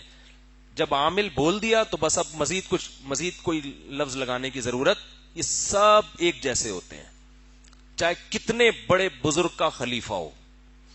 آپ کو میرا یہ دعویٰ مبالغے پر مبنی لگتا ہے, لیکن اگر نیوٹرل ہو کے گھسو گے نا, ان کی تحقیق کرو گے, تو آپ کو لگے گا یہ میں نے ایک چھوڑو, ابھی پھر وہ سمجھ جائیں گے میرے بارے میں نے نام لے کے عاملوں پہ رد کرنا چھوڑ دیا ہے. خام خواہ کی دشمنی ہے بلا وجہ. پھر ان کے مریدین بعض دفعہ ہمارے بزرگوں میں سے ہوتے ہیں. وہ ہمارے بزرگ مجھے کہہ رہے ہوتے تو ہمارے بزرگ کی خلاف ورزی کر رہا ہے. تو میں کہتا ہوں حضرت آپ میرے بزرگ ہیں, مجھے پتا ہے آپ بہت نیک ہیں, لیکن آپ کو بھی الو بنا رہا ہے. ابھی میں بزرگ کو کہہ نہیں سکتا اس طرح کی باتیں نا, تو مجبوری ہے پھر. تو بزرگوں کو عاملوں کے لیے الو بنانا, دیکھو ایک بات یاد رکھو, جو جس فیلڈ کا ماہر ہے اس فیلڈ میں اس کو الو بنانا مشکل ہے. علماء کو علم کی لائن سے الو تو لفظ تو غلط ہو گیا, علماء کو علم کی لائن میں بیوقوف بنانا مشکل ہے. روحانیت کی لائن میں بیوقوف بنانا بہت آسان ہے, کیونکہ ان کو خود بھی پتا نہیں روحانیت کا. وجہ اس کی آپ کہتے ہیں آپ کو کیسے پتا چلا کہ ان کو کچھ بھی پتا نہیں. او بھائی جو یہ دعویٰ کر رہا ہے مجھے پتا ہے, جب اس کو پتا نہیں ہے تو اس کو کہاں سے پتا ہوگا؟ عاملوں کو خود نہیں پتا ہوتا یہ روحانیت ٹوپی ڈرامہ ہے کیا, یہ عملیات کا علم ہے کیا. اللہ کی قسم عاملوں کو نہیں پتا ہوتا. ممبر پہ بیٹھ کے قسم اٹھا کے کہہ رہا ہوں, کوئی ممبر پہ جمعے کے بیان میں قسم اٹھا کے اتنا بڑا دعویٰ کرے گا خدا پہ؟ اللہ کی قسم روحانی عاملوں کو جو عملیات کر رہے ہیں نا, اللہ کی قسم ان کو نہیں پتا یہ ہوتا کیا ہے. تو جن کا علاج کر رہے ہیں ان کو کہاں سے پتا ہوگا؟ یہ ہے ہی نہیں, کچھ ہی نہیں ہے. A to Z ٹوٹلی غلط ہے. یہ کوئی علم ہی نہیں ہے, نہ اس کا کوئی سلیبس ہے, نہ اس کا کوئی نصاب ہے, یہ صرف مسمرزم کا علم ہے کہ دماغ کو کیسے کیپچر کیا جاتا ہے. مسمرزم ایک علم ہے, اور کیسے آدمی کی نفسیات پہ قابو پایا جاتا ہے, کیسے حقائق کو مسخ کیا جاتا ہے. کچھ ہے نہیں مگر دکھا دو. یہ اس چیز کا علم حاصل کرتے ہیں جو گورے بھی کرتے ہیں. یہ صرف مسلمان, یہ علم ہندو بھی حاصل کرتے ہیں, عیسائی اس علم میں ہم سے آگے ہیں. پادریوں کے پاس یہ شعبدے اتنے ہیں کہ انہوں نے تو ہزاروں لوگوں کو یہ شعبدے دکھا کر عیسائی بنا دیا ہے. مسمرزم کا علم ہوتا ہے, دماغ کیسے کیپچر کیا جاتا ہے, کیسے مٹکے سے سوئیاں نکلتی بھی دکھائی جاتی ہیں, حالانکہ نہ مٹکا ہوگا نہ سوئی ہوگی. یہ علم تو ہوتا ہے, یہ تو میں بھی مانتا ہوں, یہ تو جادو ہے. لیکن اس کا علم علاج سے کوئی تعلق نہیں ہے. گھڑی بتا دی کون سی پہنی ہوئی ہے, جیب میں کیا ہے. دماغ کیپچر کیا جاتا ہے, اور انہی کا کیپچر کیا جاتا ہے جو ذہنی طور پر اس کے لیے تیار ہوتے ہیں. جو کانفیڈنس کے ساتھ جائیں ان کا دماغ بھی کیپچر نہیں ہوتا. نہیں آ رہی بات؟ تو کہتا نا اس بزرگ نے تو یہ دکھا دیا, اس نے تو یوں کر دیا. وہ بھائی یہ عیسائی پادری یہ عمل زیادہ کرتے ہیں. یقین نہ آئے کسی عیسائی پادری کے پاس جاؤ، وہ ایسے ایسے شعبدے دکھائے گا، آپ بولو گے عیسائی مذہب ٹھیک ہے. یہ سب کر رہے ہوتے ہیں. تو جادو ٹونا اور مسمرزم، اس کو انہوں نے نام کیا دے دیا ہے؟ مسلمان یہ کرتا ہے اس میں کچھ آیتیں لگا دے گا جس سے لوگ سمجھیں گے تو پہنچے ہوئے بزرگ ہیں. وہ کیا سمجھیں گے لوگ؟ وہ ایک عامل تھا، وہ بڑے بزرگ بنا ہوا تھا، وہ اس نے میاں بیوی کو نا، میاں بیوی ان کے اولاد نہیں ہو رہی تھی، تو اس نے کیا کیا، ان کو یہ بتایا کہ تم پہ کسی نے کچھ کیا ہوا ہے. انہوں نے کہا کیا وہی ہوگا جب اتنے عرصے سے اولاد نہیں ہو رہی. تو علاج کیا؟ اس نے کہا آ جاؤ علاج بتاتا ہوں میں. بلا لیا ان دونوں کو. اب دیکھو یہ دماغ کو کیسے قبضہ کرتے ہیں دماغ پہ. اب ہندو یہ کرے گا، کوئی منتر پڑھوائے گا، مسلمان کرے گا قرآن پڑھوائے گا، حالانکہ نہ وہاں قرآن کا کوئی اثر اور نہ وہاں منتر کا، صرف دماغ کو کیپچر کرنے کا ایک طریقہ. ان کو یہ احساس دلایا جاتا کچھ ہو رہا ہے. جب یہ احساس ہوتا ہے نا کچھ ہو رہا ہے، تو پھر اس دماغ میں جو چیز ڈالو گے وہ گھس جاتی ہے. اب ان سے کہا والعادیاتی ضبحا پڑھو، والعادیاتی ضبحا. اب اگر وہ نہیں پڑھیں گے تو پتہ ہی کیا تھا، کیا تمہیں قرآن پہ یقین نہیں ہے؟ قرآن میں شفا ہے. قرآن خود کہہ رہے قرآن میں کیا ہے. اب بھائی قرآن نے یہ کب کہا کہ اس طرح سے شفا ہے قرآن میں؟ تو ہندو کوئی منتر پڑھوا دے گا اور روحانی عامل قرآن کی آیتیں پڑھوا دے گا بھرم میں لینے کے لیے کہ ہم تو قرآن سے علاج کر رہے ہیں، ہم نے تو ولادیاتی ذبح پڑھ کے جادو اس کا اتارا ہے. اب وہ ولادیاتی ذبح پڑھ رہے ہیں، اندھیرا کر دیا نا اس نے، پڑھ رہے ہیں ایک دم، اور پڑھو ہوتے ہوتے دھڑام سے ایک مٹکا آ کے گرا ہے، اس میں دونوں کے پتلے اور اس میں سوئیاں لگی ہوئی. اور اس نے کہا یہ دیکھو تم دونوں پہ جادو کیا ہے. اس عامل کو پکڑ لیا ہمارے استاذ نے. اس نے بولا تو نے یہ کیا کیسے؟ اس نے کہا کچھ بھی نہیں تھا، نہ مٹکا تھا نہ سوئیاں تھیں. ان کو لگا ایسا کہ یہ مٹکا ہے اور کیا ہے، سوئیاں. جیسے جادوگروں نے موسیٰ علیہ السلام کے سامنے جب لاٹھیاں پھینکی ہیں تو قرآن کہہ رہا ہے یخیل الیہ من سحرہم انہا تسعی، دیکھنے والوں کو ایسا لگا کہ یہ لاٹھیاں سانپ بن کے دوڑ رہی ہیں. اور ادھر موسیٰ علیہ السلام کے بارے میں قرآن کہتا ہے جب انہوں نے لاٹھی پھینکی ہے تو لگا کا لفظ نہیں ہے، قرآن کہہ رہا فَإِذَا هِيَ حَيَّةٌ تَسْعَىٰ، سچی مچی کا سانپ بن کے دوڑنے لگی. تبھی تو جادوگروں نے کہا یار یہ سچی مچی کا کیسے بنا لیا انہوں نے، یہ تو ممکن نہیں ہے. فوراً سجدے میں گر گئے کہ ہم موسیٰ اور ہارون کے رب پر ایمان لاتے ہیں، یہ موسیٰ کا کام نہیں ہے، یہ موسیٰ کے رب کا کام ہے. تو جب فرعون کی آنکھوں پہ پٹی باندھ کر جادوگر ہزاروں رسیوں کو سانپ بنا کے دکھا سکتے ہیں، تو ایک مٹکے سے میاں بیوی کے پتلے نکالنا اور سوئیاں نکالنا اور یہ شعبے دکھانا، یہ ان جاہلوں کے لیے کیا مشکل کام ہے. یہ آج کل ایسے مل رہی ہیں 2-2 منٹ میں، فلاں بزرگ کی خلیفہ تو فلاں بزرگ کا خلیفہ، فلاں بزرگ کا خلیفہ اگر ہے تو گناہ چھڑوائے نا لوگوں سے. یہ کیا ٹوپی ڈرامے کر کے بیٹھا ہوا ہے، وہ لوگوں کو داڑیاں رکھوائے، عورتوں کو پردہ کروائے، لوگوں سے جھوٹ چھڑوائے. خلیفوں کا تو یہ کام ہوا کرتا تھا. وہ شاذلی فرقے کا خلیفہ ہے، وہ فلاں پتہ نہیں قادری کا خلیفہ ہے، اور وہ سہروردیہ کا خلیفہ ہے. ان خلیفوں کی ہماری نظر میں کوئی ویلیو نہیں ہے. خلیفہ کا مطلب یہ ہوتا ہے کسی بزرگ نے جانشین بنایا تو جو کام وہ بزرگ دنیا میں کر رہے تھے اب تم کرو. ان بزرگ کا کام یہ تھا کہ لوگوں کو داڑیاں رکھواؤ، لوگوں سے سود چھڑواؤ، لوگوں سے زنا چھڑواؤ، لوگوں کو نماز روزے کی ترغیب کرو، 4 شادیاں بھی اس میں ایڈ کر لو، اور جناب تاکہ بیوہ عورتوں کی شادیاں ہو، نظر کی حفاظت ہو، ماں باپ کی، چلو نکال لو 4 شادیاں، ماں باپ کی جو ہے وہ، آپ کو عجیب سے ہو گئے تھے آپ لوگ، ماں باپ کی جو ہے نا وہ خدمت کرو. بزرگوں کا یہ کام ہوتا تھا نا، اب بھی ہوتا ہے، آج بھی جو بزرگ ہیں وہ یہی کام کر رہے ہیں. اللہ کی محبت پیدا کرو، ان کو ذکر کرواؤ تاکہ ان کے دل میں اللہ کی محبت. تو جب وہ بزرگ دنیا سے جائیں گے تو ان کا خلیفہ بھی یہی کام کرے گا. مگر خلیفہ کیا کر رہا ہے؟ تیرے اوپر فلانے نے یہ کر دیا ہے، تیرے اوپر ٹمکانے نے یہ کر دیا ہے، تیرے اوپر فلانے نے یہ کر دیا ہے. جس کی 2 بیویاں ہوں گی جب وہ جائے گا نا اپنا کیس لے کے، سوکن پہ ڈالیں گے، دوسری بیوی نے پہلی پر کیا ہے. 2 نہیں ہے تو ساس نے بہو پر کیا ہے. اتنے گھر ان لوگوں نے اجاڑے ہیں کہ آپ کی سوچ ہوگی. اتنی بدگمانیاں انہوں نے پھیلائی ہیں کہ آپ کی بے گناہ لوگوں پہ، بہو کو ساس کے خلاف کر دیا، سوکن کو سوکن کے خلاف. اور عورتیں ان چیزوں پر فوراً یقین کرتی ہیں، فوراً یقین کرتی ہیں. مجھے تو پہلے ہی اپنی جٹھانی پہ شک تھا، وہ ٹھیک نہیں ہے. اب تو 3 بزرگوں سے معلوم کروایا ہے میں نے، اور وہ بزرگ بھی دارالعلوم کرنگی کے ہیں، جامعۃ الرشید کے ہیں، بنوری ٹاؤن کے. تینوں بزرگوں کا ایک ہی بیان تھا کہ یہ کس نے کیا ہے؟ جٹھانی نے کیا ہے. میں نہیں کہہ رہا کہ وہاں کے بزرگ ایسا کرتے ہیں, میں نام اس لیے لے رہا ہوں تاکہ اگر بالفرض وہاں کے بھی ہوں تو اس کو بھی نہیں مانو. لڑوائی ہے بھائی, دارالعلوم کرنگی بہت بڑا ادارہ ہے, لیکن انہوں نے کوئی ٹھیکہ نہیں لیا ہوا کہ کوئی بھی ہمارے نام پہ کچھ بھی کر رہا ہو تو ہم اس کے ذمہ دار ہیں. جامعۃ الرشید بہت بڑا ادارہ ہے, کوئی ذمہ داری نہیں ہے ان کی کہ جو اس طرح کے دھندے کر رہے ہیں ہم اس کے, کسی ادارے کی طرف منسلک ہونا اس کی علامت نہیں ہے کہ ادارہ اب آپ کی تمام ایکٹیویٹیز کا ذمہ دار ہے. وہ جو آپ کر رہے ہیں وہ اپنی اس ذمہ داری پہ کر رہے ہیں. تو جٹھانی پہ ڈال دیا, سوگن پہ ڈال دیا, ساس پہ ڈال دیا, کمیٹی کے امام کا مسئلہ ہو تو صدر پہ ڈال دو, صدر کا مسئلہ ہو تو امام پہ ڈال دو, باس پہ ڈال دو, گھر سے, اور یہ چھوڑ دو, یہ یہاں سے گھر سے یہ تعویذ نکلا ہے, فلیتا نکلا ہے, پلیتا نکلا ہے. ابے بھائی نکاح, ہمارے گھر سے بھی بہت سی چیزیں نکلی ہیں. ایک دفعہ میں تعویذ نکلے گھر سے, میں کچھ بھی نہیں, نہ کوئی اٹھایا, باڑ میں جائے یار. جس نے جو کرنا ہے آگے رکھ دے یار, ہم کو ٹینشن انشاءاللہ نہیں لیتے. کسی نے کہا مفتی صاحب وہ چند سال پہلے میرا گھر میں جھگڑا ہوا تو وہ اس تعویذ کی وجہ سے ہوا. تو میں نے کہا وہ اس وجہ سے نہیں ہوا تھا, وہ بیگم نے ایک الٹی بات کہہ دی تھی جس کی وجہ سے ہوا تھا. جب بھی الٹی بات ہوگی تو, اور ایک دفعہ میں نے کہہ دی تھی تو اس کی وجہ سے ہو گیا تھا. تو الٹی بات کو سیدھا کرنے کی کوشش کرو, جو اپنا فالٹ ہے اس کو دور کرو. جیسے لوگ کہتے ہیں نا محرم میں شادیاں کامیاب نہیں ہوتی, تو ربیع الاول میں ہوتی ہیں کامیاب. جتنا طلاق کا ریشو محرم کی شادیوں کا ہے اتنا ہی ربیع الاول کی شادیوں کا ہے, اتنا ہی رمضان کی شادیوں کا ہے. عید کے دن بھی ہوگی تو اتنا ہی. شادی کے کامیاب یا ناکام ہونے کا محرم سفر سے تعلق نہیں, اس کا میاں بیوی کے انسان کے بچے ہونے سے تعلق ہے. یہ دونوں کتنا برداشت ہے ان کے اندر. گورے میں ایک پازیٹو بات کیا ہے, وہ ان روحانی چکروں میں پڑا نہیں ہے اس لیے ترقی کی ہے. بس یہ بات بتا کے بات ختم کرتا ہوں, صرف ایک آخری. گورے میں یہ ایک پازیٹو چیز ہے, اس نے ہر چیز کو حقائق پہ رکھا ہے, مشاہدے پر. چاند پہ پہنچ گیا, اور دوبارہ کہتے ہیں راکٹ بھیجا تھا تو وہ پھٹ گیا راستے میں.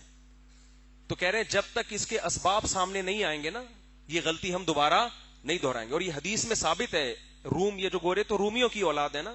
ایک روایت میں ہے کہ نبی صلی اللہ علیہ وسلم نے فرمایا تقوم الساعۃ والروم اکثر الناس, قیامت قائم ہوگی, رومی پھر بھی دنیا میں موجود ہوں گے. یعنی من حیث القوم ان کو ختم نہیں کیا جا سکتا. اس کی وجہ صحابی نے بیان کی, وجہ اس کی ہے کہ جب یہ ان سے ایک غلطی ہوتی ہے تو اس غلطی کو یہ دوبارہ نہیں دہراتے. ان کی ماہرین بیٹھ کے غور کرتے ہیں کہ یہ ہوئی کیوں ہے. جب تک اس فالٹ کو دور نہ کرو یہ کام دوبارہ نہیں ہوگا. تو راکٹ دوبارہ کہتے ہیں بھیجا گیا, پھٹ گیا, تو جب تک اس راکٹ کے پھٹنے کی وجہ سامنے نہیں آئے گی دوبارہ وہ غلطی نہیں دہرائی جائے گی. یہ کام اگر ہم نے کیا ہوتا تو پتہ ہے کیا ہوتا. راکٹ ہم نے بھیجا, سائنسدان اوپر گئے, راستے میں پھٹ گیا. انڈیا نے جادو کرایا ہے. انڈیا نے کیا کرایا ہے؟ یہ جو پھٹا ہے نا یہ کسی نے کیا کرایا ہے, کسی نے کچھ کر دیا ہے. تو راکٹ میں تو بہت اونچی بات کہہ دی میں نے, لیکن گھروں کے رشتے ٹوٹتے ہیں, رشتے ٹوٹنے کی وجوہات پہ غور نہیں کیا جاتا. وہ چمبیلی کی پودے کے اندر کچھ رکھا ہوا ہے, وہاں جا کے ایک میاں بیوی کے جھگڑے ہو رہے تھے. مجھے پتا تھا کہ یہ عورت شرارتی ہے, بعض دفعہ مرد شرارتی ہوتا ہے, بعض دفعہ عورت, تو یہ جھگڑے تو ہوں گے. جب کسی ٹوپی ڈرامے کے پاس گئے تو اس نے بولا کہ تمہارے گھر میں فلاں بیل ہے, اس بیل کے اندر کسی نے کچھ کیا ہے. تو کہتے ہیں اس کو پتا کیسے چل گیا کہ ہمارے گھر میں بیل ہے. میں نے کہا یہ ایک نمبر کے فراڈی ہوتے ہیں, انہوں نے ہر محلے میں بندے چھوڑے ہوئے ہوتے ہیں کہ اس کے گھر میں دیکھو پان کا درخت کہاں ہے, پان کا پودا, تربوز کی بیل کہاں ہے. یہ بڑے بےغیرت ہوتے ہیں, چھوٹا بےغیرت یہ کام کر نہیں سکتا. یہ چھوٹا بےغیرت تھوڑی داڑھی رکھ کے چہرے پہ نور وور لا کے اتنا بڑا جھوٹ بولنا, یہ کوئی چھوٹے موٹے بےغیرتوں کا کام. چھوٹا بےغیرت ٹریس ہو جاتا ہے, بڑے والے تھوڑی ٹریس ہوتے ہیں. میں جب دوسری شادی کر رہا تھا نا تو میرے پاس ایک عامل کا فون آیا کہ وہ آپ کو پتا ہے بڑے ڈیسنٹ قسم کا بن کے اس نے بات کی کہ وہ یوں وہ رشتہ توڑوانے کے لیے گھر والوں کو بدنام کرنے کی کوشش شروع کر دی اس نے. مجھے پتا چلا کہ ہمارے خاندان کی کوئی خاتون شیر شاہ میں کسی عامل کے پاس گئی تھی کہ مفتی صاحب دوسری کرنا چاہ رہے ہیں, اس کو جادو کر کے روکو. وہ جادو یہ ہو رہا تھا, اس نے نا ادھر ادھر بندے لگا دیے. تو ایک یونیورسٹی کے لڑکے کو ہائر کیا کہ انگلش میں بات کرنا تاکہ کہیں عامل کا کوئی لک آئے نہیں, اور وہ پورا ٹریس پکڑا گیا وہ سارا کیس نا. تو ان کی بڑی مضبوط جڑیں ہوتی ہیں, سمجھ رہے ہو. دکان چلانا آسان کام نہیں ہوتا. تو ان کے چہروں کی رونقیں, ان کی داڑیاں پگڑیاں اور ان کے خلافتیں دیکھ کے کبھی بھی دھوکے میں مت آؤ. رقیہ کرو سیدھا سیدھا سورہ فلق سورہ ناس پڑھ کے رات کو دم کیا کرو, آیت الکرسی پڑھ کے دم کیا کرو. خود فائدہ نہیں ہو رہا, مسجد کے امام صاحب ذرا نیک آدمی ہے اس کے پاس چلے جاؤ. وہ نہیں ہو رہا, چلو یار کسی اور بزرگ کے, جو بزرگ یہ کام پروفیشنل نہ ہو, کسی بزرگ کے پاس چلے گئے, حضرت آپ اللہ والے ہیں, آپ فاتحہ پڑھیں گے اس میں اثر اللہ زیادہ رکھ دے گا, بس اس سے آگے بڑھنے کی کوشش مت کرو. علاج ہو جائے ٹھیک ہے, نہیں ہو تو بس صبر. سارے غم دنیا میں اللہ نے حل نہیں کرنے, کچھ غم لے کے قبر میں جائے گا انسان, وہ وہاں ختم ہو جائیں گے. اور اگر ان چکروں میں پڑ گئے نا, بہت دن سے کھچائی نہیں کی تھی ان لوگوں کی, تو یہ کوئی کہہ رہا وہ فلانا شاذلی ہے, تو وہ سہروردی ہے, تو وہ قادری ہے, تو وہ عطاری ہے, اور نام دیکھو کیسے کیسے رکھے ہوئے خاندانی. یار تمیز سے وسیم بھائی سلیم بھائی نام رکھو یار. وہ عطاری قادری چشتی سہروردی, اتنے لمبے لمبی گردانے نام ہیں. حضرت نوح علیہ السلام کا نام کیا تھا؟ نوح. ختم نا, ٹوٹل یہی نام ہے. ہم علیہ السلام لگاتے تھے. ابراہیم علیہ السلام کا نام کیا تھا؟ بولو نا, ابراہیم. کتنے بڑے, کوئی ابراہیم علیہ السلام سے بڑا ہو سکتا ہے؟ ابراہیم بس. نہ کوئی عطاری قادری چشتی اور فلانا, اتنے لمبی لمبی گردانے. بندے کا نام ایک صاحب نے اپنا نام بتایا, میں نے کہا یار پتہ نہیں اس میں نام کہاں ہے آپ کا. تو اینڈ ہی نہیں ہو رہا, اتنے لمبے لمبے سیٹ اپ بنائے ہوئے ہیں, تکلفات. نام بھائی ایک نام, میرا نام طارق ہے, مسعود تو میرے والد صاحب کا نام ہے اس لیے میں نے لگا دیا, ورنہ اصل صرف طارق. میں نے اپنے بچوں کے نام بھی مفرد رکھے ہیں, احمد, محمد, یوسف, اسماعیل, ابراہیم, ایسے نام رکھے ہیں میں نے. اس میں بھی لمبے چوڑے لقب نہیں لگائے, بن طارق کر دیا ان کو بس. تو اتنے لمبے لمبے القاب اور طاری اور قادری اور فلانی اور ڈمکانی. بس بھائی سیدھا سیدھا نماز پر جو میں نے قرآن کی آیت پڑھی نا, اللہ کے اولیاء پر کوئی خوف نہیں ہوگا, تو قرآن کہہ رہا ہے ولی اللہ وہ ہیں جو اپنے عقیدے کو درست کر لیں, وکانوا یتقون, گناہ چھوڑ دیں. بس اتنا کیا ہے. تبلیغی جماعت میں دیکھو, کبھی ریونڈ میں آپ نے دیکھا بیان کے لیے کسی کو بلا رہے ہو, اب حضرت فلانے دامت برکاتہم چشتیہ قادریہ سند خلافت یافتہ فلانیاں ڈمکانیاں تشریف لا رہے ہیں بیان کرنے کے لیے. دیکھا کہیں ریونڈ میں, یا بھائی بس بیان ہوگا, اتنا اعلان ہوتا ہے, کیا ہوگا؟ ظاہر ہے کسی بزرگ کا ہی ہوگا, لوگ خود ہی سمجھتے ہیں. جب مشورے سے ہو رہا ہے تو کسی اچھے انسان کا ہی ہوگا. بس وہ آئیں گے اور مختصر خطبہ پڑھ کے بیان. یہی سادگی ہے جس کی وجہ سے اللہ نے آج 100 ملکوں سے زیادہ ملکوں میں کام لیا ہے. اور جہاں تکلفات آتے ہیں وہاں ڈرامے زیادہ ہو جاتے ہیں, کام میں برکت اللہ چھین لیتے ہیں, ختم کر لیتے ہیں. الگ سے ملنے کی, وہ جیسے جماعت سے جو آتے ہیں نا, جو جماعت میں آتے ہیں تو وہ, اب جماعتیں تو بہت آئی ہوئی ہیں, کراچی تو بہت جماعتیں ہیں, تو بتاتے ہیں ہم فلاں جگہ سے آئے. تو بھائی وہ آپ جس سے ملنے جا رہے ہیں آپ سمجھ رہے ہیں کہ ہم اکیلے مل رہے ہیں, آپ کو نہیں پتا کہ اس سے پہلے 20 جماعتیں مل چکی ہیں یا ملنے کی کوشش کر چکی ہیں. تو پھر وہ آدمی, اتنے لوگ جس سے ملتے ہیں نا, پھر وہ جن سے ملنا بھی چاہیے ان سے ملنے کے قابل نہیں رہتا, جن سے ملاقات ضروری ہوتی ہے. بعض لوگ ایسے ہوتے ہیں, تو اس لیے تھوڑا میرا عذر ہے, ٹھیک ہے نا, ناراض نہیں ہونا. لاؤ بھائی دولہا جلدی سے مارکیٹ میں. کہاں ہیں آپ؟ ہیں آپ آگے آ جائیں نا. اتنے دولہا کا نام نعمان اقبال ول محمد اقبال, دلہن کا نام شمائلہ وانا ول اعجاز احمد. دلہن کے وکیل کون ہے بھائی؟ کاشف متین الرحمان آپ ہیں. آپ نے اجازت دی ہے کہ میں شمائلہ رانا بنت اعجاز احمد کا نکاح, مہر ہی نہیں لکھا ہوا یار, یہ فوراً لکھا کرو بھائی لازمی. مہر بتائیں جلدی سے, یہ پہلے سے لکھوایا کریں لازمی. جی ارشاد. مہر 15,000 روپے, 50,000 روپے, 50,000. جناب آپ نے اجازت دی کہ میں 50,000 مہر میں شمائلہ رانا بنت اعجاز احمد کا نکاح نعمان اقبال و محمد اقبال سے کروں, اجازت ہے جی؟ الحمد للہ نحمده ونستعینه ونستغفره ونؤمن به ونتوکل علیہ ونعوذ باللہ من شرور انفسنا ومن سیئات اعمالنا من يهده الله فلا مضل له ومن يضلل فلا هادي له ونشهد ان لا اله الا الله وحده لا شريك له ونشهد أن محمدا عبده ورسوله صلى الله تعالى عليه وعلى آله وأصحابه وبارك وسلم تسليما كثيرا كثيرا. أما بعد فأعوذ بالله من الشيطان الرجيم. بسم الله الرحمن الرحيم. يا أيها الناس اتقوا ربكم الذي خلقكم من نفس واحدة وخلق منها زوجها وبث منهما رجالا كثيرا ونساء واتقوا الله الذي تساءلون به والأرحام إن الله كان عليكم رقيبا. وقال تعالى يا أيها الذين آمنوا اتقوا الله وقولوا قولا سديدا يصلح لكم أعمالكم ويغفر لكم ذنوبكم ومن يطع الله ورسوله فقد فاز فوزا عظيما. وقال النبي صلى الله عليه وسلم النكاح من سنتي وقال فمن رغب عن سنتي فليس مني. وقال النبي صلى الله عليه وسلم تزوجوا الودود الولود فإني مباهي بكم الأمم. وقال النبي صلى الله عليه وسلم تزوجوا ولا تكونوا كرهبان النصارى. جناب نعمان اقبال ول محمد اقبال، میں نے آپ کا نکاح شمائلہ رانا بنت اعجاز احمد سے 50,000 روپے مہر کے عوض میں کیا. اس نکاح کو قبول کیا آپ نے؟ زور سے ذرا جزاک اللہ. اللہ تعالیٰ دعا کریں اللہ برکت دے. الحمدللہ رب العالمین والعاقبۃ للمتقین والصلاة والسلام علی رسولہ الکریم وعلی آلہ وصحبہ اجمعین. اے اللہ اس نکاح کو اپنے دربار میں قبول فرما. اے اللہ اس کی برکتیں میاں بیوی کو کامل طور پہ نصیب فرما. تادم حیات کامیاب ازدواجی زندگی گزارنے کی توفیق نصیب فرما. آپس کے اختلاف و انتشار سے، لڑائی جھگڑوں سے، ہر قسم کے شر فساد سے اللہ ان دونوں کی حفاظت فرما. اس نکاح کو اللہ دونوں کے خاندانوں میں جوڑ کا ذریعہ بنا، دونوں کے خاندانوں میں محبت الفت کا ذریعہ بنا. اے اللہ دونوں کے خاندانوں کو آپس کے اختلاف سے، شر سے، شیطان کے ہر قسم کے شر سے اللہ محفوظ فرما. جس کی جو جائز مراد ہو اللہ اس کی مراد کو پورا فرما. ربنا آتنا فی الدنیا حسنۃ وفی الآخرۃ حسنۃ وقنا عذاب النار. صلی اللہ تعالی علی خیر خلقہ محمد وعلی آلہ وصحبہ اجمعین. اللہ تعالیٰ بہت مبارک کرے بھائی آپ. جزاک اللہ. چلے بھائی کوئی سوالات دے دیں جو پرچیاں ورچیاں.